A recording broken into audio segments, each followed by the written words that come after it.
There have been a number of great series on the Sega Genesis, but the Shinobi games were standouts that have stood the test of time.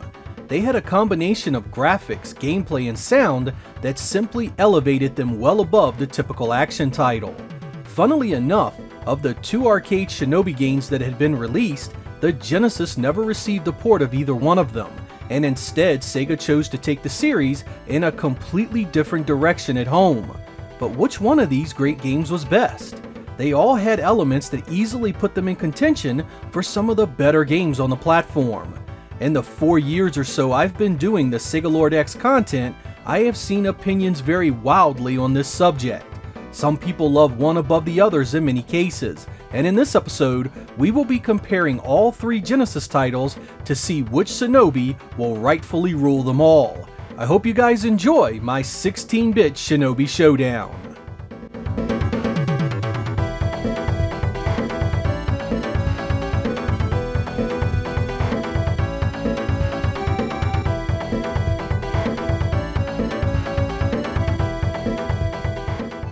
As most of you know, the first of the series started with the 1987 release of Shinobi. It was developed on the System 16 arcade board by Sega R&D 1, or the team that was also responsible for games like Altered Beast and Thunderblade.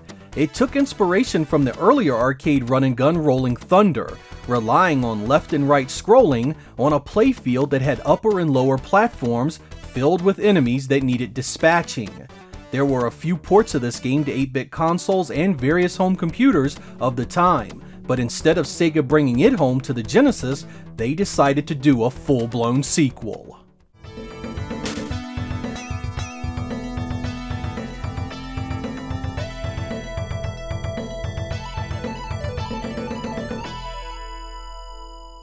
In December of 1989, Sega R&D 2 released the Revenge of Shinobi for the Mega Drive and Genesis. Sega R&D 2 had a pretty prolific showing on the platform early with the likes of Space Harrier 2, Altered Beast, Phantasy Star 2, and Ghouls and Ghosts. Their job here was simple: create a home-only sequel to the much-beloved arcade game Shinobi, expanding on its gameplay, sound, and visuals to help sell Sega's new 16-bit platform. It was called the Super Shinobi in Japan, and has our hero Joe Musashi out to avenge the death of his master at the hands of Neo Zed, a resurrected and more powerful version of the group in the original game. You have more control over your ninja arts and can use them at any time. Stages are more varied and the gameplay is so much faster and fluid. There are even multiple endings.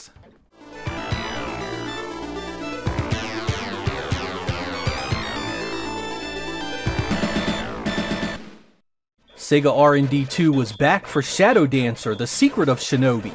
Originally released in December of 1990, it was not a port of the original arcade game that had a similar name and character. Instead, the US release was positioned as a direct sequel to the Revenge of Shinobi, with Joe Musashi being the hero. The Japanese version actually has Joe's son Hayate as the ninja in question. No matter which story you want to follow, this plays far closer to the original arcade Shinobi than the Revenge of Shinobi did. The one-hit deaths are back, the magic system is more restrictive, and the bonus stages are back to help you earn a few much-needed extra lives. You do have the addition of a K9 companion to help you out, which added a new dimension to the gameplay no other entry on the Genesis ever had. It's a tough but rewarding action platformer.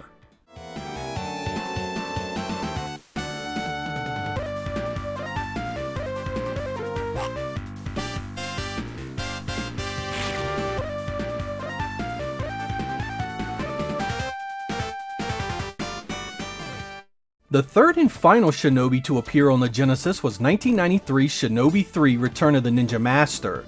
Called the Super Shinobi 2 in Japan, it was developed this time by Sega CS, who had done many other games on the Genesis, including the Streets of Rage series. They would be joined by Megasoft, developers of games like James Buster Douglas Boxing and Toki Going Apespit. Both Revenge of Shinobi and Shadow Dancer had been 4 megabit carts on the Genesis, but Part 3 here would be doubled to a full 8 megabit experience. This allowed for a greater variety of enemies, more animations, and a big uptick in graphical detail. Back was the ability to choose your ninja magic anytime you wanted, as well as a bunch of new techniques like running, blocking, jump kicks, and even a few vehicle-based stages to bring it all together. It was a big advancement in gameplay that would establish the Shinobi franchise as one of Sega's very best.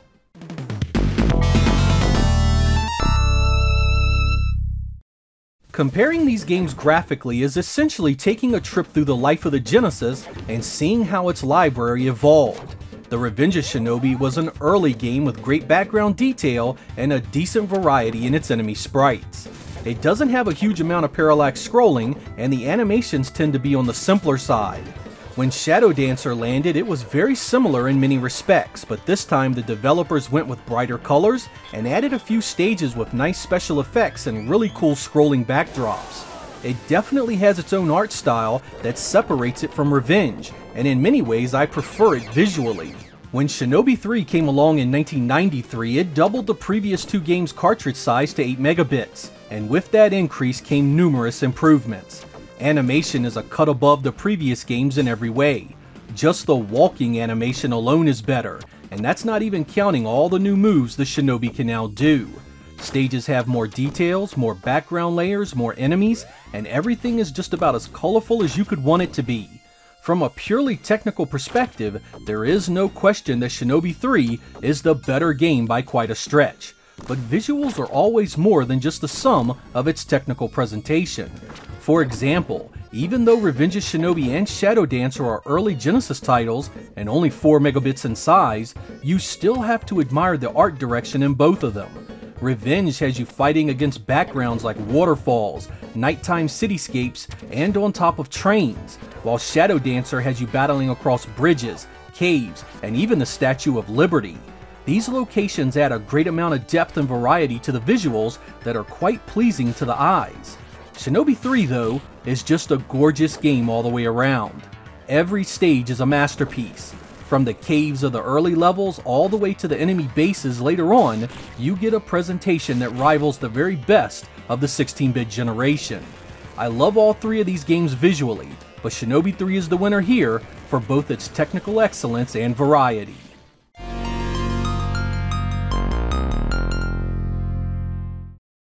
Gameplay is really the heart and soul of most software even today, and boy do all three of these games do it well. Each title has their own feel, moves, and flow, and there isn't a stinker in the bunch. Revenge of Shinobi is the older of the three, but is no less impressive. In his base form, the Shinobi can throw knives, melee attack up close, and do a jumping attack that throws multiple projectiles downward. When powered up, he does massive melee damage with his sword up close, throws larger knives that do more damage, and can block enemy projectiles. It was also an action platformer with a heavy emphasis on platforming. Most stages had numerous hold deaths sprinkled throughout, with a few being almost entirely dependent on you jumping safe area to safe area. While the original Shinobi arcade game was more of a walk right and kill everything in your way kind of game, Revenge here had some verticality to it as well. Some stages were many screens tall and needed to be climbed to get to the exit. It was a great upgrade to what had come before it, and while it definitely stayed true to its arcade roots, it was also very much more. Shadow Dancer was similar in a few ways, but also radically different in others. It had a bit less emphasis on the hardcore platforming seen in Revenge, and the jump mechanics were much more like the original Shinobi arcade. This changed up the feel of just about everything, centering the experience on the battles mainly. You also now had a dog that could help you subdue your enemies, a great addition that added a fresh take on Shinobi's formula. Melee attacks also played a more prominent part of the action, as many enemies could just simply block your projectile-based stuff. Getting in close and using your sword and kicks is an important strategy, and you can even turn off your projectiles entirely in the options. Later gameplay is heavily reliant on your ability to deal with enemies flooding the screen and can be a heck of a challenge, particularly on the harder settings. It also brings back the bonus stages seen in the arcade games and is overall a solid entry into the franchise. Shinobi 3 pretty much takes everything from Revenge of Shinobi and cranks it up. It's again platform heavy with lots of insta-deaths, but this Shinobi comes with a bunch of new moves. You can grab onto ceilings and wall jump to new heights. You can now run, dash strike, jump kick, and block at will whether you're powered up or not. Never before have you had so many ways to fight and maneuver yourself across the battlefield in a Shinobi title. Also new are vehicle-based stages, which include a stage on horseback, as well as a jet board. Unlike the rest of the game, these auto-scrolling stages have enemies and obstacles that must be dealt with at a faster pace. Of course, the core gameplay is more similar between these three titles than they are different. The more grounded and melee-happy Shadow Dancer may appeal more to some, while the platform-heavy Super Shinobi 1 and 2 will to others. Picking a favorite here for myself is tough. I like all three of them quite a lot, but I confess a preference of nostalgia for Revenge overall. While it lacks the more potent moveset of its direct sequel, I still really enjoyed its more simple and visceral combat. You have less to defend yourself against enemies that can jump, fly, and have many more ways of killing you. You honestly can't go wrong with any of them though. All three of them are excellent playing titles.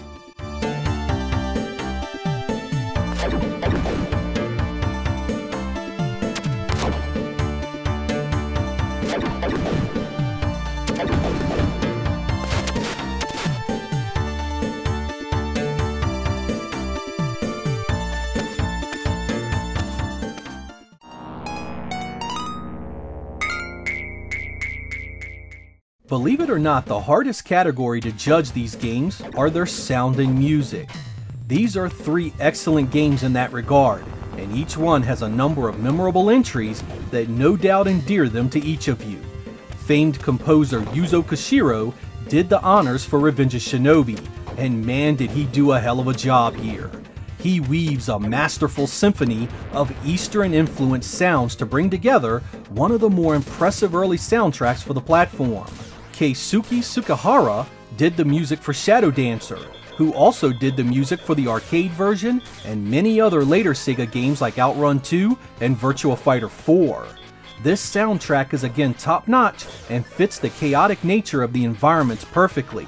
It has a harder, faster edge than what you heard in Revenge, and it certainly has its fans. Shinobi 3 benefits from a heck of a great soundtrack as well, a wide mix of FM-generated goodness that again stands strong among the platform's best. These tracks were produced by the tandem of Masayuki Nagayo, Hirofumi Murasaki, and Morihiko Akiyama. These guys have done the music for a number of great Sega games like Columns 3, Dragon Force, and the third Sonic title. There are two tracks in the third Shinobi game that rank right up there with some of the very best music I've heard the Genesis ever produce, so if it's your favorite, I can certainly understand why.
So, I set out to crown just one of these as the better game, and that's what I'm gonna do. Keep in mind that this is my pick and chosen due to my personal experience and preference. And on that note, the best Shinobi game is Shinobi 3. While I absolutely adore Revenge of Shinobi and Shadow Dancer, I cannot look past Shinobi 3's brilliant technical and fundamental design elements. It's got the graphics, sound, and gameplay to compete with the best games of that generation. The stage variety is excellent, the pacing top-notch, and the sheer variety of attacks and moves make it incredibly fun to play. You are both an offensive and defensive juggernaut, and once you get good, your enemies will fall before you with ease. I love how so many stages are designed to use your skills in one way or the other. Right from the beginning, the game trains you to use everything in your arsenal, and by the end, you'll be death incarnate. This growth and discovery of freedom is at the heart of everything that makes this title great. Slow, fast, or a combination of the two, the excellent stage design accommodates both gameplay types very well. It's a close one, but it's my pick for the best Shinobi game on the Genesis.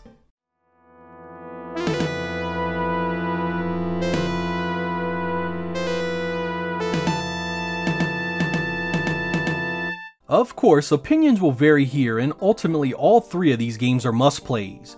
Revenge of Shinobi remains one of my favorite games on the platform, and there is a powerful draw to it even today. I play it often and can confidently recommend it to anyone that enjoys action titles. Shadow Dancer is a reimagining of the arcade game on which it's based, and it too is an excellent action game.